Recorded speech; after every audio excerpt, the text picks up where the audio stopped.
ومن آياته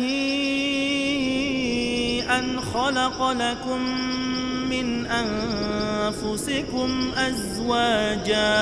أزواجا لتسكنوا إليها وجعل بينكم مودة ورحمة. Assalamualaikum warahmatullahi wabarakatuh. Innal hamdalillah nahmaduhu wa nasta'inuhu wa nastaghfiruh wa na'udzu billahi min shururi anfusina wa sayyiati a'malina. May yahdihillahu fahuwal muhtadi wa may yudlil falan tajida lahu waliyyan mursyida. Asyhadu an la ilaha illallah wahdahu la syarika lah wa asyhadu anna Muhammadan 'abduhu wa rasuluhu alladzi la nabiyya ba'dah. Wa qala Allah subhanahu wa ta'ala ya ayyuhalladzina amanu taqullaha haqqa tuqatih wa la tamutunna illa wa antum muslimun. Ya ayyuhalladzina amanu taqullaha wa qulu qawlan sadida yuslih lakum a'malakum wa yaghfir lakum dhunubakum wa man yuti'illaha wa rasulahu faqad faza fawzan 'azima. Ya ayyuhan nasu taqu rabbakumul ladzi khalaqakum min nafsin wahidah wa khalaqa minha zawjaha wa batha minhuma rijalan katsiran wa nisaa wattaqullaha alladzi tasaaluna bihi wal arham innallaha kana 'alaikum raqiba. Amma ba'du, inna asdaqal hadithi kitabullah wa khairal hadi Muhammad sallallahu alaihi wasallam wa syarrul umur muhdatsatuha wa kullu muhdatsatin bid'ah wa kullu bid'atin dhalalah wa kullu dhalalatin finnar. Para pemirsa Rosyad TV dan para pendengar Radio Medan Mengaji dimanapun Anda berada, alhamdulillah kita bertemu kembali dalam kajian serial Klinik Pernikahan. Kita sudah masuk pada nasihat yang ke-19, yaitu al-mushkilatu laisal mushkilah. Permasalahan bukanlah jadi masalah. Walakil aib al-mushkilah laisat aiban. Permasalahan yang muncul bukanlah sebuah aib, walakin al-aib fi kaifiyati ta'amul ma'aha. Tetapi yang termasuk aib yaitu bagaimana cara kita memecahkan permasalahan. Ikhwah, kita telah bahas bahwasanya tidak ada satu rumah tangga pun di muka bumi ini yang tidak ada masalah. Bahkan tidak ada seorang pun yang hidup di muka bumi ini tanpa masalah. Pasti ada permasalahannya.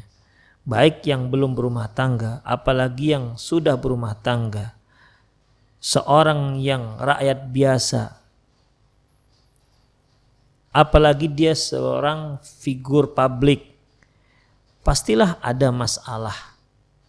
Pasti dia akan menghadapi problematika hidupnya. Oleh karena itu, setiap orang yang hidup pasti ada bermasalah. Pasti dia punya problem. Baik problem dirinya, rumah tangganya, atau problem masyarakat yang akan dia selesaikan dan akan dia carikan solusi penyelesaiannya. Demikian juga ikhwah mengenai rumah tangga. Seandainya rumah tangga itu ada rumah tangga yang tidak ada masalah, yang tidak bermasalah, tentunya rumah tangga Rasulullah lah rumah tangga yang terdepan, yang rumah tangga tanpa masalah. Tapi ternyata rumah tangga Rasulullah pun ada masalah.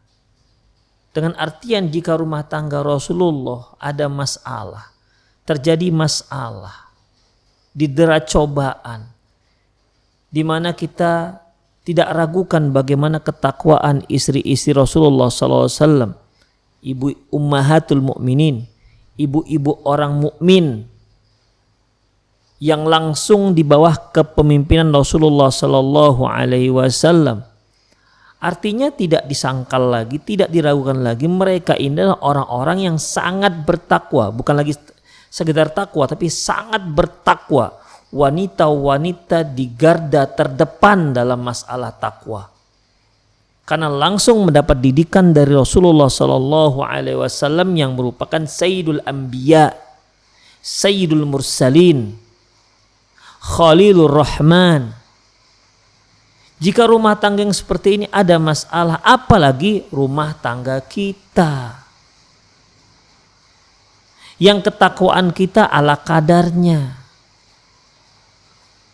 Demikian. Allah Subhanahu wa taala firman, "Wa may yattaqillah yaj'al lahu makhraja." Barang siapa yang bertakwa kepada Allah, Allah akan beri dia jalan keluar.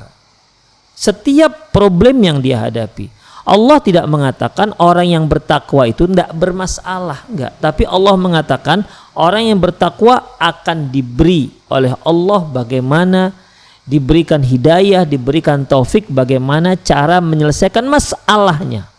Itulah seorang yang bertakwa. Sehingga masalah yang dia hadapi, pemecahan masalahnya pemecahan masalah yang terbaik. Ya, karena dia adalah orang yang bertakwa. Demikian ikhwah. Oleh karena itu penulis menyebutkan beberapa perkara yang memang jangan sampai dilupakan oleh seorang istri atau dalam rumah tangga, ya, baik suami atau istri dalam menghadapi berbagai problematika rumah tangga.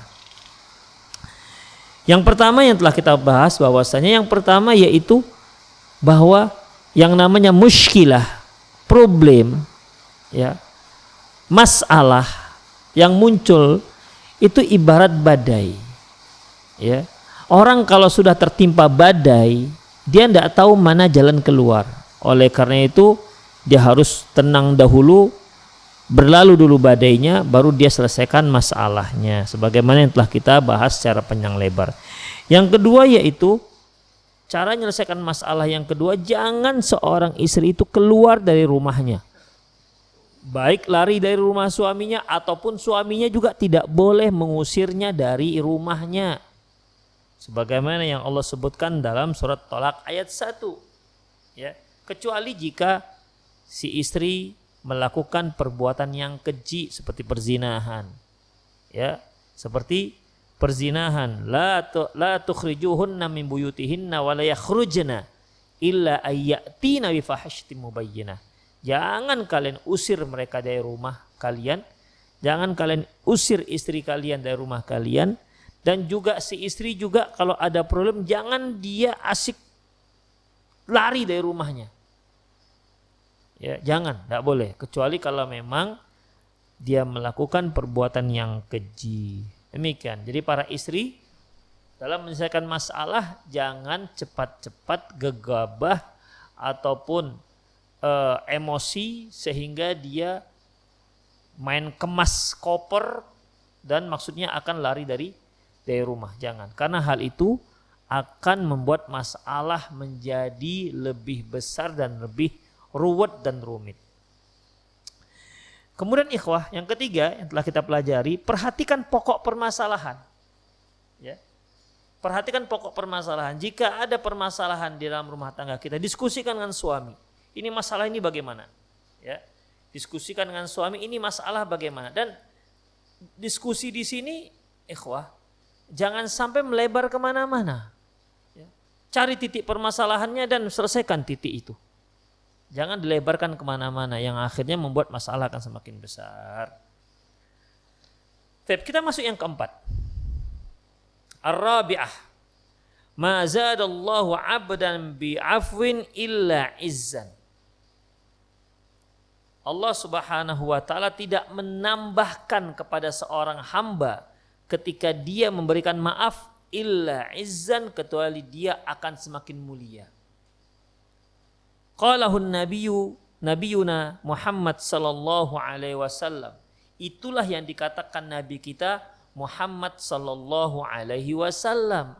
Artinya apa? Rasulullah menyuruh kita udah maafkan. Karena apabila seorang hamba, seorang suami atau seorang istri memaafkan suaminya, maka bukan berarti si istri akan kehilangan harga diri. Bukan. Bahkan dia akan semakin mulia di sisi Allah Subhanahu wa taala. Yang mengatakan adalah Rasulullah sallallahu alaihi wasallam. Muhammad bin Abdullah, Sayyidul Mursalin, pemimpin para nabi. Rasulullah yang mengatakan, yang Allah katakan, wa ma yantiqu 'anil hawa in huwa illa wahyu yuha. Dia tak bicara kecuali dari wahyu yang dia tidak bicara dari hawa nafsunya, tapi dia bicara melalui wahyu yang telah diwahyukan kepada beliau. Jadi sabda Rasulullah sallallahu alaihi wasallam ini kita terapkan, wahai para istri, berikan maaf kepada suamimu dan kamu akan semakin mulia di sisi Allah Subhanahu wa taala. Wa haqqul ushratil zawjiyyati wa haqqul ushratil zawjiyyati yad'uki ila dzalik. Hak suami istri itu juga mengajak kamu untuk melakukannya. Artinya sebenarnya bukan hanya suami, bukan hanya istri yang memaafkan. Suami juga banyak memaafkan istri, istri juga banyak memaafkan sang suami.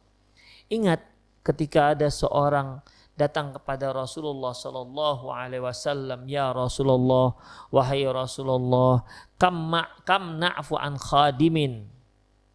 Berapa kali kami harus memberikan maaf kepada pembantu-pembantu kami. Fasamat, Rasulullah diam. Diulangnya lagi, "Ya Rasulullah, kam na'fu an khadim? Kam na'fu an khadimina?" Berapa kali kami harus memberikan maaf? Rasulullah pun diam, enggak memberikan jawaban.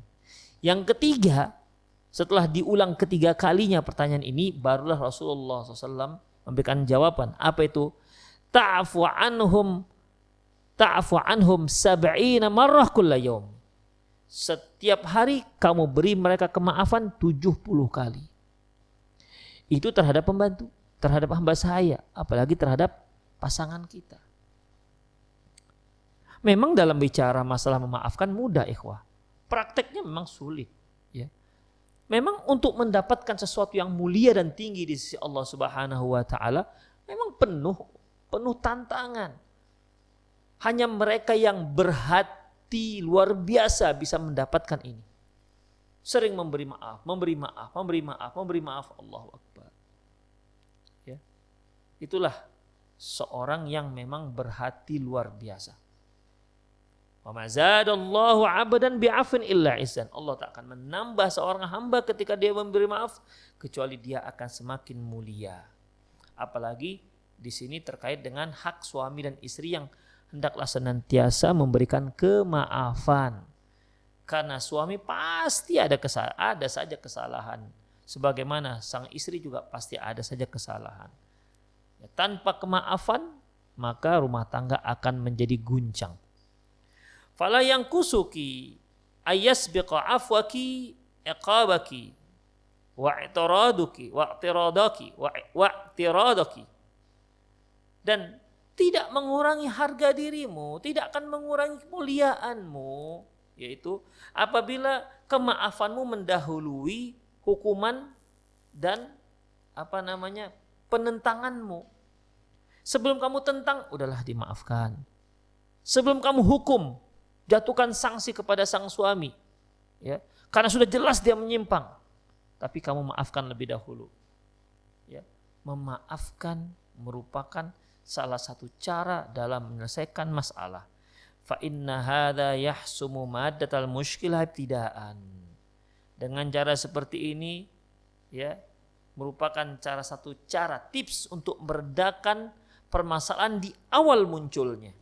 Waqad sabaqa isyaratu ila misli dzalik, sebagaimana yang telah kita singgung pada pembicaraan yang lalu. Itu yang nomor 4. Artinya utamakan memberikan kemaafan. Yang kelima, min sya'nil uqala at-tanazul an ba'dil huquq li mura'atil maslahatil 'uzma.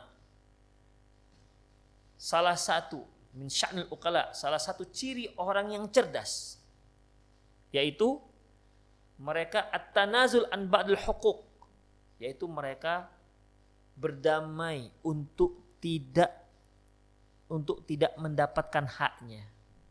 Artinya sebagian haknya tidak dia tuntut, atau dia tidak menuntut sebagian hak dia. Untuk apa? Li mura'atin maslahatin 'uzma, untuk mendapatkan maslahat yang lebih besar. Demikian ikhwah. Jadi sudah seharusnya sebagai seorang istri, mungkin sang suami tidak memberi haknya, ya, tidak memberi haknya. Misalnya tidak memberi dia hak seperti nafkah yang cukup misalnya, ya, tidak memberikan dia nafkah yang cukup. Diberi tapi nggak cukup, ya, diberi tapi tidak cukup. Ya, sebagai seorang istri kan punya hak untuk mendapatkan nafkah yang cukup. Dia bisa menuntut, ya, dia bisa menuntut. Seperti hak istri pakaian misalnya. Pakaian itu kewajiban suami memberikan kepada sang istri. Seperti yang telah kita singgung sebelumnya, sandang, pangan, papan itu adalah kewajiban suami memberikannya kepada keluarganya, istri, anak-anaknya. Ketika sang suami tidak pernah membelikan pakaian sang istri, tidak pernah membelikan gamis, tidak pernah membelikan jilbab, jilbabnya sudah lama, Masya Allah, yang tadinya hitam, Masya Allah, hitam legam tuh, warna jilbab dan warna gamisnya, saking lamanya sudah menjadi hitam kabut, saking lusuhnya. Si istri tidak meminta, suami pun tak mau memberikan, ya, tidak prihatin, tidak perhatian dengan pakaian sang istri. Kaos kaki istri sudah robek lah bagian jempolnya sudah keluar 1/4. Si istri segan minta dengan suaminya, padahal hak dia itu. Kalau dia minta itu hak dia, tapi si istri tidak minta, ya, tidak memintanya. Karena apa? Kasihan sang suami, begitu. Maka ikhwah rahimani Allah wa iyyakum, ya, ketika si istri mau meminta, dilihat suami kok letih begitu pulang ke rumah. Suami pergi pagi, pulang malam untuk mencari nafkah, dapatnya hanya sekedarnya saja. Rasanya berat hatinya untuk meminta sepasang kaos kaki. Karena kaos kaki dia sudah bolong bagian jempol, bolong bagian tumit. Kasihan dia, gak tega dia minta kaos kaki. Padahal itu hak dia. Hak dia untuk mendapatkan itu. Tapi untuk maslahat yang lebih besar, dia tunda ataupun dia tak menuntut hak tersebut. Maka ini merupakan salah satu cara untuk menyelesaikan permasalahan. Demikian ikhwah rahimani Allah wa iyyakum. Yang lalu telah kita bahas, ya. Jangan sampai sang istri menuntut hak yang bukan hak dia. Apalagi gara-gara tuntutan itu dia minta cerai, padahal itu bukan hak dia. Misalnya, kalau ini lebih halus lagi ikhwah, yaitu itu sebenarnya hak dia, tapi dia nggak mau menuntutnya demi kesinambungan rumah tangga, kelanggengan rumah tangga. Itu dia. Maka ini suatu hal yang sangat dianjurkan dalam Islam. Fala yadurruki anta tanazali an ba'di haqqiki walau kana thaqilan 'alaiki. Maka tak mengapalah kamu untuk tidak menuntut hakmu, tidak menuntut sebagian hakmu, memang walaupun itu berat bagimu, min ajli hifdzil usrah, untuk menjaga keutuhan rumah tangga, wa baqa'a baiti zaujiyah, dan kesinambungan keluarga. Demikian. Ikhwah, perhatikan. Kalau kita lihat syariat Islam ini luar biasa ikhwah. Ya, luar biasa. Syariat Islam menetapkan hak-hak. Suami apa haknya, istri apa haknya, anak apa haknya. Ya, ditetapkan oleh Allah Subhanahu wa taala. Kita sebagai masyarakat dan rakyat, apa hak kita dan apa kewajiban kita. Pemerintah ditetapkan oleh Allah apa haknya dan apa kewajibannya. Itu semua sudah dibagi-bagikan sesuai dengan porsinya masing-masing oleh Allah Subhanahu wa taala. Namun ada satu hal ikhwah. Ya, ada satu hal. Di sini bukan hanya ceritanya tuntut dan menuntut hak, tapi ada maslahat yang lebih besar. Ada yang lebih mulia daripada hanya sekedar menuntut hak. Apa itu? Kita tanazul dari hak kita. Artinya kita tak menuntut sebagian hak kita untuk maslahat yang lebih besar. Coba perhatikan ikhwah. Apabila ada seorang yang berhutang, ya, si A berhutang dengan si B. Kata si A, saya akan lunaskan insya Allah hutang saya sebulan lagi. Sebulan kemudian, si B kan punya hak untuk meminta kembali hutang tersebut. Minta si A agar melunaskan hutang. Mana nih hutangmu? Kamu harus pulangkan. Kamu harus lunaskan hutang kamu. Itu uang saya. Begitu. Itu hak si B. Ya. Hak si B. Tapi Allah Subhanahu wa ta'ala memberikan yang terbaik dari sekedar menuntut hak. Apa itu? Wa in kana dzu usratin fanadhiratun ila maisarah. Apabila kamu melihat orang yang berhutang itu kesulitan melunasi hutangnya, maka berikan tangguhan dalam pembayaran hutang. Tapi wa antasaddaqu khairul lakum in kuntum ta'lamun. Hanya saja kalau kamu anggap lunas tuh hutang itu lebih baik. Ya. In kuntum ta'lamun, jika kamu mengetahui. Artinya yang kamu punya hak harus menuntut hutangmu, minta agar dia melunasi, kemudian kamu tanazul. Anda tanazul dari hakmu dengan cara udahlah enggak usah pulangkan juga enggak apa-apa. Saya anggap lunas hutangmu. Itu yang terbaik. Ya. Itu yang terbaik. Salah seorang Bani Israel suka ngutang-ngutangin ke masyarakat. Ya. Ada yang ngutang kasihkan, ada yang ngutang diberikan. Kemudian dia punya pembantu yang memang bertugas untuk menagih hutang. Katanya kepada pembantu, kalau kamu lihat ada yang gak bisa bayar hutang, ya sudah maafkan saja, anggap lunas. Dengan harapan semoga Allah memaafkanku nanti di hari kiamat. Apa kata Rasulullah? Allah maafkan, ampunkan semua dosa dia.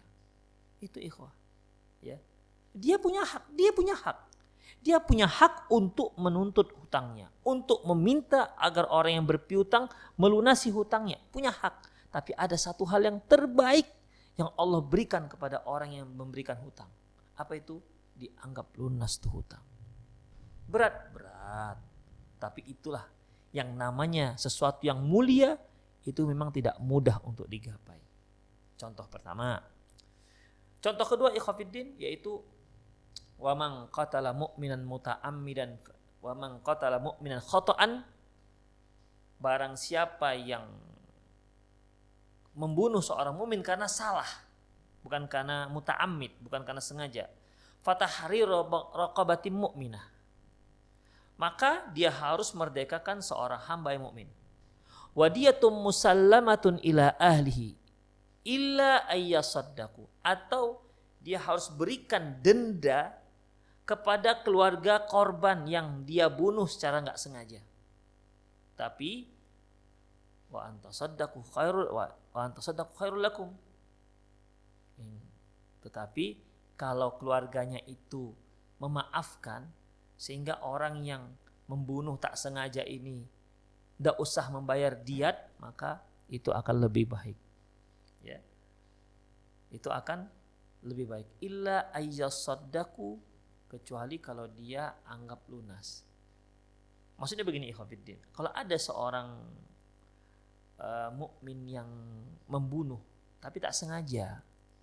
Kalau sengaja jelas hukumannya.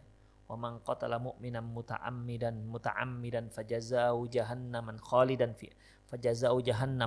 fiha. Barang siapa yang sengaja membunuh seorang mukmin, maka ganjarannya adalah jahanam, dia kekal selamanya. Tetapi ada yang nggak sengaja, ya. Dia lagi mau berburu nih, dia berburu, udah dia keker lah nih, rusak misalnya. Begitu dia tembakkan, lewat di depan dia seseorang misalnya. Apakah anak kecil? Ya akhirnya yang tertembak si anak, kan nggak sengaja. Maksudnya bukan membunuh si anak, tak sengaja dia terbunuh, membunuh si anak. Ini namanya wa man qatala mu'minan khata'an. Barang siapa yang membunuh seorang mukmin khata'an karena tak sengaja, maka fatahriru raqabatin mu'minah, maka hendaklah dia hukumannya dia merdekakan seorang hamba. Wadiyatum musallamatun ila ahli, dan dia harus berikan denda kepada keluarga korban yang terbunuh karena tak sengaja.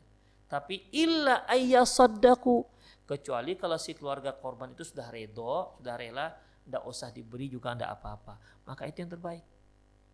Padahal denda itu tuh hak keluarga mereka, hak keluarga korban. Itu hak dia, 100% hak keluarga si korban yang terbunuh karena tak sengaja tadi.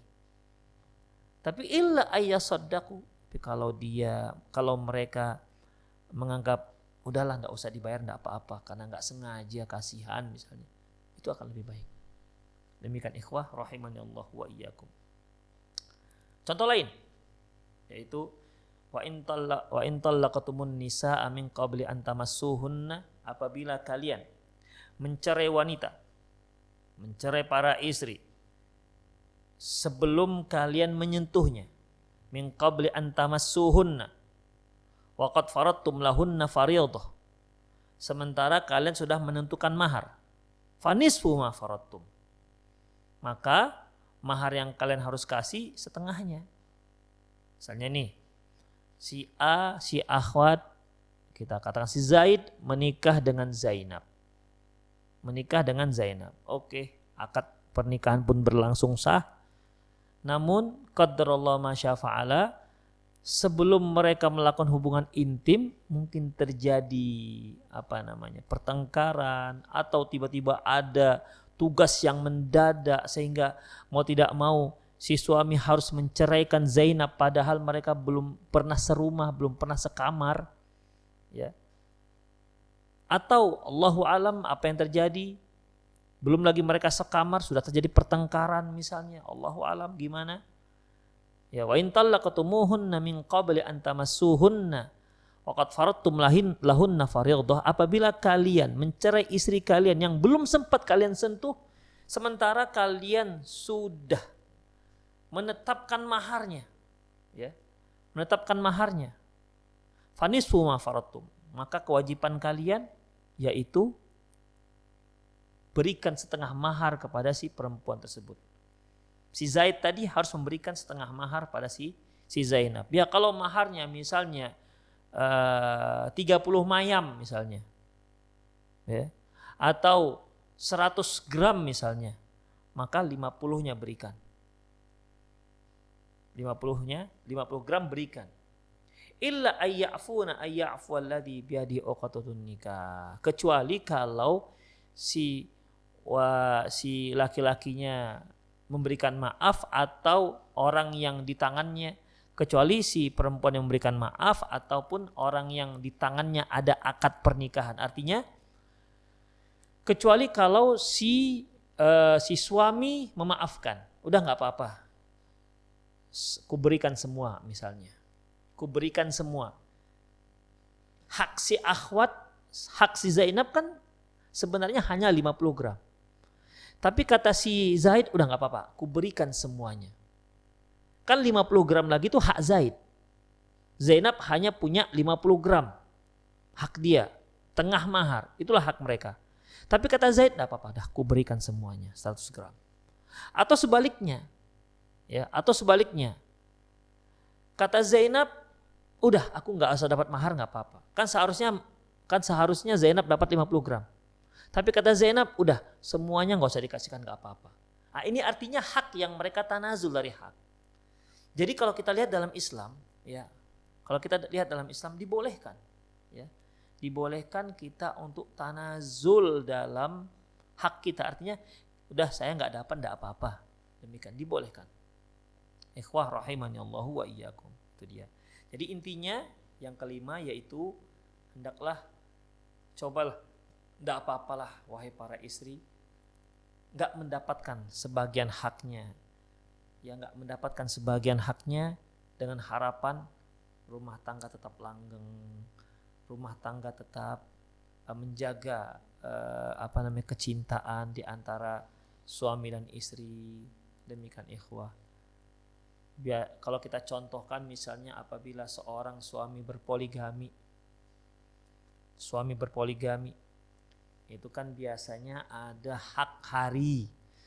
2 hari di istri pertama, 2 hari di istri kedua, 2 hari di istri ketiga. Nah, gitulah ya. Itu namanya adil. Itu yang adil, yang diwajibkan oleh syariat. Ya. Karena bagi suami yang enggak adil, maka nanti ya'ti yaumal qiyamati ihdasyikaihi ma'il. Nanti akan datang di hari kiamat salah satu dari bahunya akan mereng begini. Tandanya ini orang yang berpoligami tapi tak adil. Baik, hari-hari ini kan itu hak istri-istri masing-masing. Demikian. Tapi mungkin sang suami sering tidak adil dalam masalah ini. Istri pertama 2 hari, istri kedua 2 hari, istri yang paling muda 4 hari dikasihnya. Kan tidak adil, haram hukumnya. Ya, haram hukumnya. Kalau istri ketiga 4 hari, maka hak istri kedua dan istri pertama itu juga 4 hari. Itu hak mereka, harus sama. Tidak ada hari yang berlebih. Tapi ternyata sering tidak adil dalam masalah hari. Ya. Sering tidak adil dalam masalah hari. Kalau sudah di istri muda cenderungannya lama begitu betah. Lewat dari 2 hari, bisa ke 3 hari, bisa ke 4 hari. Ini kan ketidakadilan bagi yang dibuat sang suami. Seorang bagi istri pertama dan kedua, dia berhak untuk menuntut, bang, gak bisa seperti itu. Gimana di sana 4 hari kami cuma 2 hari? Abang harus adil. Kalau enggak abang nanti miring bahu abang nanti di hari kiamat. Begitu bisa, itu hak mereka. Ya. Tapi jika hal ini ternyata bisa memicu pertengkaran. Suami enggak mau tahu misalnya, ya. Pokoknya aku mau yang muda 4 hari, kalian yang tua-tua 2 hari. Astagfirullah. Misalnya begitu, ya. Kalau kita lihat, kalau masing-masing mengandalkan ego, tentu udah kalau gitu kita cerai, kan begitu biasanya. Cerai, ujung-ujungnya bisa cerai.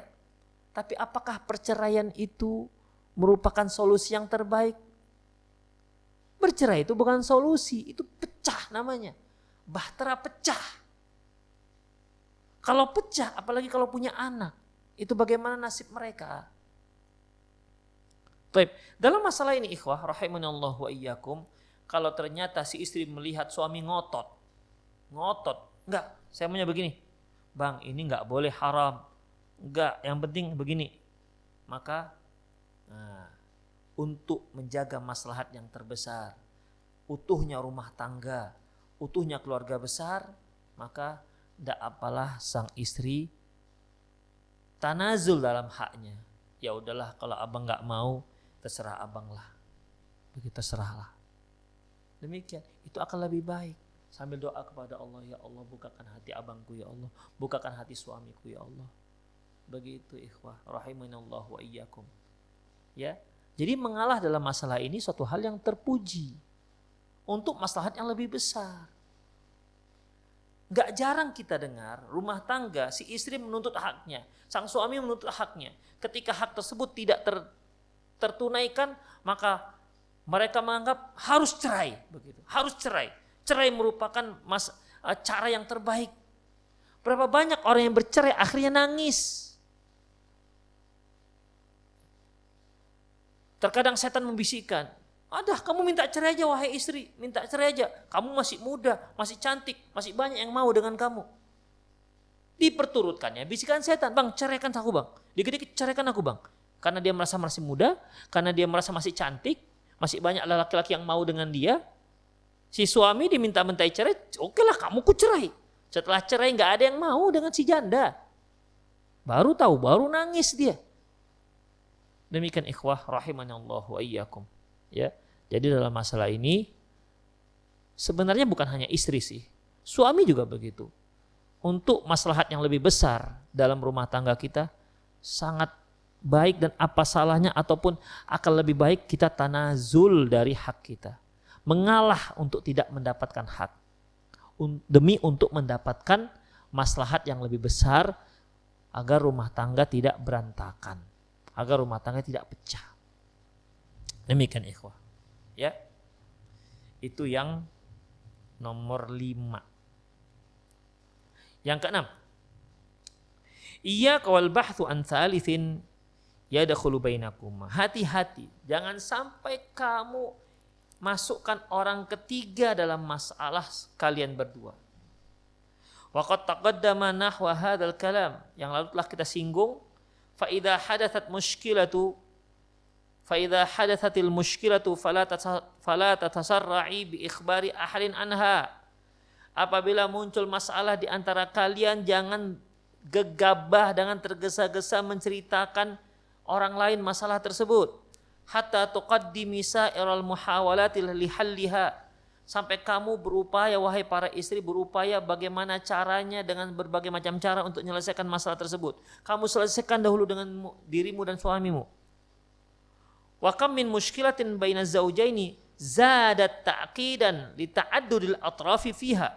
Berapa banyak permasalahan rumah tangga semakin rumit, semakin ruwet ketika banyaknya pihak yang ikut campur. Faqad kanat fil asli baina isnaini, padahal pada dasarnya yang menyelesaikan masalah ini hanya suami dan istri. Wal ara'u fihi makadzalika maqsumatun ala ra'yaini. Kalau sudah hanya berdua berarti pendapat juga hanya dua. Kalau terjadi perbedaan, pendapat suami begini, pendapat istri begini, fa kaifa law ta'addadat al-ara'. Kalau seandainya masuk orang ketiga, itu bisa jadi 3 pendapat. Masuk orang keempat jadi 4 pendapat. Ketika pendapat itu semakin banyak, otomatis akan semakin sulit untuk diselesaikan. Tapi coba kalau antara suami dan istri saja, maka pendapat itu hanya 2, tidak ada orang ketiga. Demikian ikhwan. Kemudian wa taqata'atul hudud, kemudian silang pendapat juga semakin banyak. Wa tasya'abat turuq, dan jalan pun semakin banyak cabangnya. Fa innaha tu'azzimu 'inda dzalika wa tafaqum. Dengan demikian masalah semakin besar dan semakin rumit. Masalah semakin besar dan semakin rumit. Bal rubbama yarghabu kullun minkuma fi islahil amri walakin la yastati'. Bahkan setelah masuk orang ketiga, keempat dan seterusnya, padahal kalian suami istri sudah ingin untuk berdamai tapi sudah sulit untuk melakukannya. Titik perdamaian semakin jauh karena semakin banyak orang-orang yang ikut campur. Bal huwa adha wa amar. Bahkan masalahnya semakin rumit dan semakin besar. Rubbama yakunu zawjani huma dhahiyatan tasfiyatan hisabat wa nihayatan niza'at baina ailatin ukhra. Bahkan tidak jarang suami istri ini menjadi korban permasalahan tersebut. Ya. Yang akhir dari pertikaian itu bukan hanya pertikaian antara suami dan istri, tapi malah pertikaian antar 2 keluarga. Tapi malah pertikaian antar 2 keluarga. Kan rumit ikhwafiddin. Waqad waqaftu ala misli hadha fi qadaya usriyati ala adidatin. Usriyatin adidatin. Sungguh aku mengetahui permisalan seperti ini, ya masalah rumah tangga. Wazzaujani yatamannayanil khuruja min syirakiha. Suami istri sudah berharap agar tidak ada pihak ketiga yang ikut campur. Wal infiradu bihalliha ba'idan an tadakhuli kulli ahadin. Sehingga hanya merekalah yang menyelesaikan masalah tanpa ikut campur siapapun. Wa ta'ammuli qaulallahi ta'ala. Coba kamu perhatikan firman Allah Subhanahu wa taala, fa in khiftum shiqaqa bainihima fab'athu hakaman min ahli wa hakaman min ahliha. Apabila kalian khawatir dengan syiqaq bainihima, pecahnya mereka berdua, pertengkaran mereka berdua, ya, fab'athu hakaman min ahli wa hakaman min ahliha, maka kirimlah satu hakim dari keluarga si perempuan, keluarga laki-laki, dan satu orang hakim dari keluarga perempuan. Iyurida islaha yuwaffiqillahu bainahuma, apabila keduanya menginginkan islah, maka Allah akan beri taufik mereka berdua. Innallaha kana aliman khabira, sesungguhnya Allah itu maha mengetahui lagi maha khabira. Ikhwah rahimani Allah wa iyyakum, coba perhatikan. Ya. Jadi di sini ketika suami istri sudah tidak mampu menyelesaikan permasalahannya, maka dan dikhawatirkan rumah tangganya akan pecah. Jadi seolah rumah tangganya itu sedang berada di ujung tanduk. Baru boleh keluarga ikut campur. Itu pun setelah mereka yang menginginkan. Mereka menginginkan untuk menyelesaikan masalah ini dengan harapan mereka bisa berdamai. Bukan dengan harapan mereka berpecah, enggak. Ya. Jadi ketika keluarga masuk, itu merupakan harapan dari suami istri ini. Mereka yang meminta agar kedua keluarga itu masuk dalam permasalahan ini. Dimohonkan agar mereka menyelesaikan permasalahan ini. Ya. Masalahnya sudah masalah rumit. Sudah di ujung tanduk, rumah tangga mereka sudah di ujung tanduk, sudah retak dan bahkan tinggal menunggu pecah. Sementara mereka ingin agar rumah tangga tak pecah. Itu dia. Jadi tujuan mereka memanggil kedua keluarga agar rumah tangganya nggak pecah. Itu tujuannya. Bukan agar dengan cepat semakin cepat pecah. Bukan begitu. Demikian. Jadi barulah boleh masuk orang-orang berikutnya. Wa kaifa antudkhilal hakami baina tarfaini innama jaa inda syiddati syiqaq baina zaujaini. Ya. Jadi masuknya seorang hakim dari dua belah pihak itu ketika sudah rumitnya permasalahan, ya, permasalahan pertengkaran di antara suami istri. Fala takhrujul mushkilatu minal baiti ila ahadin mahma kanat manzilatuhu wa aqluhu. Maka jangan sampai problematika rumah tangga bisa bocor kepada siapapun. Bocor kepada siapapun. Walau dia dianggap orang yang berakal, yang cerdas. Artinya di sini penulis meminta kepada suami istri, kalau ada masalah bicarakan. Apapun ceritanya jangan sampai bocor ke siapapun. Walaupun orang tersebut orang yang dianggap orang yang sangat cerdas, udah tahan. Sawa'un kana kal ab, baik itu adalah orang itu adalah ayah, awil atau ibu, awil akh atau saudara, awil ukhti atau saudarinya. Fala ta'attali aqluki min ma'rifati ta'amuli ma'al masyakili kaifa makana hajmuha. Jangan sampai akalmu itu terhenti, artinya tidak jenuh berpikir, tidak bisa berpikir. Ya. Tidak bisa berpikir. Artinya lupa dengan bagaimana cara bermuamalah ataupun cara mensikapi sebuah problematika rumah tangga sebesar apapun dia. Faminaz zaujati man hiya dha'ifatur ra'i. Karena ada sebagian istri-istri ini ada yang memang lemah akalnya. Hazilatul syakimah ta'ishu hayatiha ma'a zawjiha wa kullu i'timadiha fi qararatiha wa halli masyakilaha 'alal ghair. Di mana wanita ini akalnya lemah, tidak cerdas, hidupnya sangat tergantung dengan suaminya dan semua masalah dia selalu disandarkan tergantung dengan orang lain. Selalu minta orang lain, selalu apa pendapat orang lain, selalu begitu. Hanya orang lain. Seolah orang lain itulah yang bisa menyelesaikan masalahnya. Wa hadza min aqbahi sifatil mar'ah. Ini merupakan sifat karakter perempuan yang sangat buruk. Itulah ikhwah yang ke-6. Artinya yang ke-6, upayakan jangan sampai masuk orang ketiga dalam setiap penyelesaian, dalam menyelesaikan masalah problematika rumah tangga. Sebesar apapun, serumit apapun masalah tersebut, selesaikan cukup antara suami dan istri.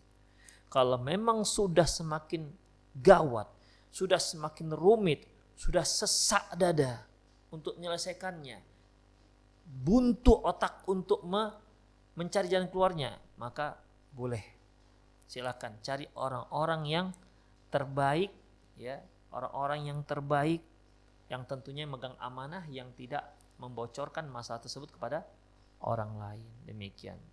Namun kalau masih bisa berdua selesaikan. Kalau masih bisa diselesaikan dengan berdua, maka selesaikan dengan cara berdua. Kalau bisa ibu nggak tahu, ayah nggak tahu, mertua nggak tahu, saudara-saudara nggak tahu, ya.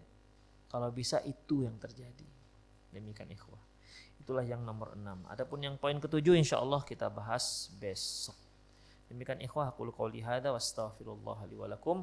Wassalamu muslimin innahu wal ghafurur rahim. Bagi para pemirsa yang ingin bertanya, silakan layangkan pesan singkat Anda ke nomor yang ada di layar kaca Anda atau di nomor 0895 6113 27778. 0895 6113 27778. Baik, assalamualaikum Ustaz. Saya mau bertanya, apabila imam sholat id lupa baca Al-Fatihah pada rakaat kedua dan makmum memberitahukannya setelah bubar, bagaimana Ustaz sholat idnya? Sholat idnya yang rakaat kedua tidak sah. Jadi bagaimana? Dia bangkit lagi ke rakaat berikutnya, di mana rakaat keduanya tidak dianggap. Ya, misalnya sudah selesai nih 7 takbir di rakaat pertama, kemudian bangkit ke rakaat kedua, sudah melakukan 5 takbir, nggak baca Al-Fatihah, langsung baca surat. Kemudian para makmum sudah mengatakan subhanallah, tapi imam nggak melakukannya. Imam nggak baca Al-Fatihah, dia ruku segala macam. Setelah imamnya salam, makmum mengatakan, Pak Imam, tadi kamu nggak baca Al-Fatihah.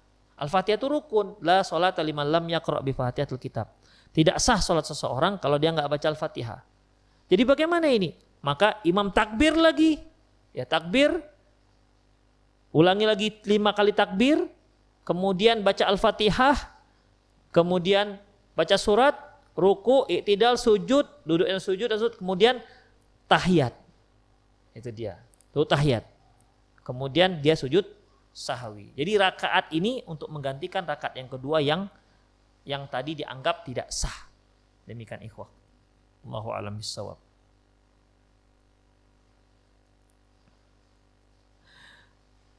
Assalamualaikum Ustaz, bagaimana bila seorang menganggap dirinya sudah tahu agama dan faham agama sementara dia memutuskan hubungan sama kerabat muslim? Apakah dia termasuk orang yang sombong? Nomor 2, melarang anak-anaknya dan istri tidak boleh berkunjung kepada orang yang tidak dia sukai. Ikhwah rahimani Allah wa iyyakum. Baik. Perhatikan. Di sini ada tingkatannya. Apabila seorang yang dianggap sudah mengetahui ilmu agama, tapi dia membatasi pergaulannya. Jika kalimat dia membatasi pergaulannya, artinya dia hanya bergaul dengan kerabat-kerabat tertentu saja. Demi untuk menjaga agamanya. Ya, untuk menjaga agamanya. Maka itu dibolehkan. Itu namanya firrul minal fitnah. Seorang lari dari fitnah untuk menjaga agamanya, itu dibolehkan. Ya. Tapi bukan berarti harus memutus silaturahmi. Ya. Bukan berarti harus memutus silaturahmi. Silaturahmi itu bisa dilakukan dengan telepon, misalnya dengan bibi kita misalnya, ya. Dengan kakek kita misalnya. Dengan abang kita misalnya. Kita bisa lakukan telepon, apa kabar Bang, gini-gini. Itu termasuk silaturahmi. Kalau kita ketahui misalnya saudara-saudara kita, family kita orangnya orang-orang yang memang gak mengerti agama, terkadang terlibat narkoba, cara hidup mereka, cara hidup yang betul-betul hedonis, cara hidup yang bebas, sementara kita sudah hijrah, anak-anak kita sudah kita ingin membentengi anak kita dari pergaulan bebas family kita, maka boleh kita batasi pergaulan mereka. Kenapa? Khawatir nanti mereka akan menularkan penyakitnya ke anak kita. Boleh. Dan kita bersilaturahmi dengan cara yang tidak memudaratkan kita dan anak kita. Boleh, silakan. Ya, boleh silakan. Dan itu tidak dikatakan sombong. Ya. Dan itu tidak dikatakan sombong. Karena yang dikatakan sombong itu sebagaimana sabda Rasulullah sallallahu alaihi wasallam ketika seorang laki-laki datang kepada beliau sallallahu alaihi wasallam, ya Rasulullah mengatakan, la yadkhul jannah man kana fi qalbihi mithqala habbatin minal kibr. Tidak akan masuk surga apabila di hati seseorang itu ada kesombongan sebesar biji sawi. Seorang berkata kepada Rasulullah, ya Rasulullah, ar-rajul yuhibbu ni'alu hasanan wa thiyabu hasanan. Ya Rasulullah, bagaimana kalau ada seorang yang suka kalau sendalnya bagus dan bajunya bagus? Artinya apakah dia termasuk sombong? Kata Rasulullah, itu enggak sombong. Al-kibru yang dikatakan takabur, sombong, yaitu batarul haq wa ghamtun nas, menolak kebenaran dan meremehkan orang lain. Itu yang dikatakan sombong. Demikian ikhwah. Namun ada satu hadis di mana Rasulullah SAW mengatakan, al-mu'min yukhalitun nas wa yasbir ala adahum khairun minal mu'min la yukhalitun nas wa la yasbir ala adahum. Seorang mukmin yang bergabung dengan mukmin yang lain, bergabung dengan masyarakat, ya, dan dia sabar atas gangguan masyarakat. Gangguan di sini mungkin bully mereka atau pengaruh mereka, sabar, tetap dia cegah begitu. Itu lebih baik ketimbang seorang mukmin dia menghindarkan dirinya, menghindar diri dari masyarakat, dan gak sabar dengan gangguan tengah masyarakat. Kenapa ikhwah? Seorang mukmin yang dia bergabung dengan masyarakat, dia tunjukkan kebaikan itu bagaimana di tengah masyarakat yang susah, yang rusak, itu akan lebih bagus. Itu tandanya dia sedang berdakwah di tengah-tengah masyarakat yang susah, yang rusak tersebut. Demikian ikhwafiddin. Sebagaimana sabda Rasulullah SAW, tuba lil ghuraba, badal islamu gharib, wa sayaudu gharib kama bada'a, fatuba lil ghuraba. Bahwasanya Islam itu tadi munculnya asing dan akan kembali menjadi asing. Bahagialah bagi orang yang asing. Dalam hadis yang lain disebutkan, alladzi yuslihun nas inda fasadihim, yaitu mereka yang memperbaiki orang-orang di saat mereka sedang rusak. Demikian ikhwah. Atau dalam hadis yang lain, yaitu mereka yang baik di tengah orang-orang yang rusak. Ya, jadi ada tingkatannya. Ya, mereka sabar dan mereka bergabung dengan masyarakat itu lebih baik, ya, ketimbang dia menyingkir. Karena kalau dia bergabung, dia punya peluang untuk berdakwah kepada mereka. Melarang anak-anak dan istri tidak boleh berkunjung kepada orang-orang yang tidak dia sukai. Nah, ini maksudnya tujuannya apa? Yang tidak dia sukai. Kalau yang tidak dia sukai misalnya dikarenakan akhlak orang tersebut, dikarenakan mereka orang-orang fasik, di rumah sarang narkoba misalnya, banyak anak-anak mereka dikarenakan banyak perjudian, terlibat dengan perjudian misalnya. Jadi mereka itu dilarangnya anak-anak dan istri ke sana dikarenakan apa? Dikhawatirkan maksiat dan kefasikan mereka itu nular ke anaknya, berpengaruh ke anaknya, maka dibolehkan. Jadi lihat apa alasannya mengapa dia melarang anak dan istrinya ke sana. Tapi kalau dikarenakan sentimen pribadi maka tidak boleh.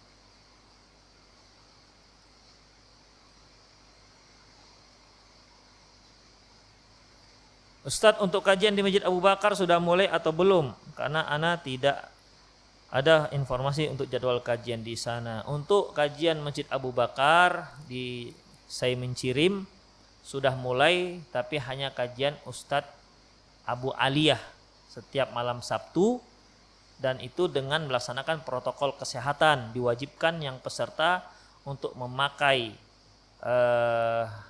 masker dan menjaga jarak. Demikian. Baru itu kajian yang dimulai di Masjid Abu Bakar.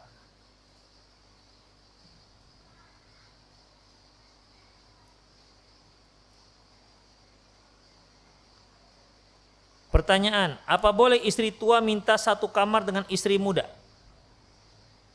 Ikhwah, kalau sekedar satu kamar, ya, tidur bareng, tidak apa-apa. Asalkan tidak terbuka aurat. Ya. Aurat wanita dengan wanita lain itu antara pusat dan lutut. Tetapi ketika mereka melakukan hubungan intim itu tidak boleh dilihat dengan yang lain. Ya. Enggak boleh. Enggak bisa dia main bertiga. Haram hukumnya. Oke, suami boleh melihat wanitanya, istrinya yang pertama polos. Sebagaimana dia boleh melihat istri keduanya polos. Tapi istri pertama tidak boleh melihat polosnya istri kedua. Haram hukumnya. Makanya ikhwah, salah satu sunnah berpoligami yaitu masing-masing punya rumah sendiri-sendiri. Makanya Allah Subhanahu wa taala firman tentang istri-istri Rasulullah, wa qarna fi buyutikunna wala tabarrajna tabarrujal jahiliyatil ula. Hendaklah kalian diam ataupun tinggal di rumah-rumah kalian dan janganlah kalian berhias seperti berhiasnya orang-orang jahiliyah dahulu. Kalimat di rumah-rumah mereka berarti masing-masing istri satu rumah. Kalau kita lihat bagaimana Rasulullah SAW, rumah-rumah istri beliau itu ada di sekitar Masjid Nabawi. Satu orang satu rumah. Walaupun rumah sederhana. Demikian ikhwah. Jadi bukan satu kamar. Bismillah, bagaimana sikap orang tua yang tidak adil atau condong ke salah satu anaknya? Apabila orang tua cenderung ke salah satu anaknya, memang kalau sisi orang tua kita katakan tentu nggak dibolehkan, ya. Kita katakan bahwasanya nggak boleh orang tua itu cenderung ke salah satu anaknya. Setiap masalah selalu anaknya yang nomor satu, anak yang nomor satu, selalu anak yang nomor satu, ya. Menampakkan bahwasanya anak yang paling dia cintai adalah yang nomor satu misalnya, atau yang paling bungsu misalnya. Sampai-sampai pemberian juga diutamakan anak yang bungsu, yang lain nggak dapat, nggak apa-apa. Ini nggak dibolehkan. Sebagaimana peristiwa Nu'man bin Bashir, ketika ayahnya Bashir ingin menghibahkan sebidang tanah, lantas ibunya Nu'man mensyaratkan boleh diberikan kepada Nu'man dengan catatan agar Rasulullah yang menjadi saksi. Ketika Rasulullah SAW didatangkan sebagai saksi penghibahan kebun ini, ya, Rasulullah mengatakan, apakah kamu memberikan kepada anak-anakmu yang lain yang seperti ini? Ya, apakah kamu memberikan yang lain juga? Kata Bashir, enggak, hanya Nu'man saja. Apa kata Rasulullah? Kalau begitu aku tidak ingin memberikan saksi untuk perkara yang tidak adil, perkara yang jahat, ya. Demikian. Karena apa? Karena seharusnya dia memberikan ke anak-anak yang lain juga. Demikian ikhwah rahimani Allah wa iyyakum. Tapi kalau kita bagi anak, kita sebagai anak, ya. Tadi kan dari sisi orang tua nggak boleh dia lakukan itu. Tapi kalau kita posisinya sebagai anak, kita lihat orang tua kita cenderung ke salah satu daripada anaknya, maka hendaklah kita ikhlaskan saja. Toh itu kan abang kita juga, toh itu kan adik kita juga, ya. Jangan sampai muncul kedengkian dan kebencian kita terhadap adik kita atau abang kita, di mana dia mendapatkan kasih sayang lebih. Tidak apa-apa, dia abang kita dan dia adik kita. Kembali kepada masalah hak tadi itu. Udahlah mengalah dalam masalah hak. Antara anak kandung dengan anak sambung diperlakukan tidak adil. Sebenarnya anak sambung itu bukan anak, ya. Anak tiri itu bukan anak dia. Anak tiri itu yang bertanggung jawab adalah ayah kandungnya. Anak tiri ini kan ada ayah kandung. Apabila suami istri bercerai, kemudian si anak dibawa oleh istri. Oke, istri dengan suami bisa putus, tapi anaknya nggak bisa putus dengan ayahnya. Maka semua kebutuhan si anak itu wajib diberikan oleh ayah kandungnya. Kalau si istri menikah lagi dengan laki-laki lain itu tidak bertanggung jawab atas nafkah si anak yang dibawa oleh sang istri. Karena yang bertanggung jawab terhadap si anak adalah ayah kandungnya. Begitu. Jadi tanggung jawab ayah kandung terhadap anak yang dibawa oleh mantan istri itu tidak bisa lepas dan tidak bisa putus. Adapun kalau istri menikah lagi, suami yang kedua itu tidak bertanggung jawab sama dengan terhadap anak sambungnya, anak tirinya. Bukan berarti dia nggak boleh memberikan nafkah, boleh, tapi kewajiban tidak ada pada dirinya. Makanya tidak ada di situ adil dan tidak adil. Kalau seandainya ayah tiri tidak memberikan nafkah kepada anak tirinya, itu nggak berdosa dia, nggak berdosa. Demikian. Tapi tentunya dalam masalah ini hendaklah dia berikan juga. Dia karena posisi dia sebagai kerabat, tapi tidak sama posisi anak tiri seperti anak kandung. Makanya Allah mengatakan in ummahatuhum illallai waladanahum, yang dikatakan ibumu adalah yang melahirkan kamu. Jadi ibu tiri, ayah tiri itu bukan ayah dan ibumu. Allahu a'lam bissawab.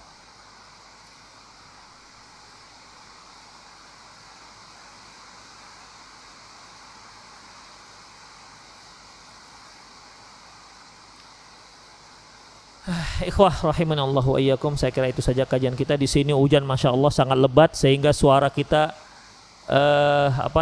terkalahkan dengan suara hujan lebat yang ada di sekitar sini. Demikian, mohon maaf, aku qouli hadza wa astaghfirullah li wa lakum wa lisa'iril muslimin innahu wal ghafurur rahim. Subhanakallahumma wa bihamdik asyhadu an la ilaha illa anta astaghfiruka wa atubu ilaik. Wa akhiru da'wana alhamdulillahirabbil alamin. Assalamualaikum warahmatullahi wabarakatuh.